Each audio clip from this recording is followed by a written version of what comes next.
ಕರ್ನಾಟಕ ರಾಜ್ಯ ಸರ್ಕಾರ ಆಹಾರ ಆಯೋಗದ ಅಧ್ಯಕ್ಷರಾದ ಡಾಕ್ಟರ್ ಕೃಷ್ಣರವರಿಂದ ಅಶೋಕನಗರದ ನ್ಯಾಷನಲ್ ಚಿಲ್ಡ್ರನ್ಸ್ ಸ್ಕೂಲ್ನಲ್ಲಿ ಮತ ಚಲಾಯಿಸಿ ಮಾತನಾಡಿದ ಅವರು, ಸಂವಿಧಾನ ಎಲ್ಲರ ಹಕ್ಕು, ಪ್ರತಿಯೊಬ್ಬ ಪ್ರಜೆಯೂ ತಪ್ಪದೆ ಮತ ಚಲಾಯಿಸಬೇಕೆಂದು ತಿಳಿಸಿದರು.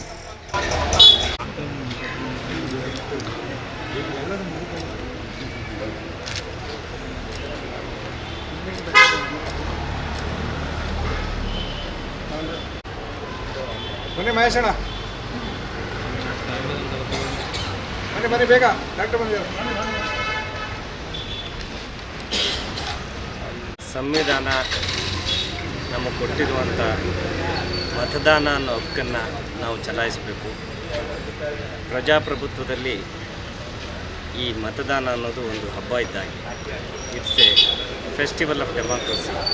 ಹಾಗಾಗಿ ನಾವು ಹೇಗೆ ನಮ್ಮ ಮನೆಗಳಲ್ಲಿ ಹಬ್ಬವನ್ನು ಆಚರಿಸ್ತೀವೋ ಆ ರೀತಿ ಈ ಮತದಾನವನ್ನು ಪ್ರತಿಯೊಬ್ಬರು ಬಂದು ಮಾಡೋದ್ರ ಮುಖಾಂತರ ಈ ಸಂಭ್ರಮವನ್ನು ಆಚರಿಸಬೇಕಾದದ್ದು ಪ್ರತಿಯೊಬ್ಬ ಭಾರತೀಯನ ಕರ್ತವ್ಯ.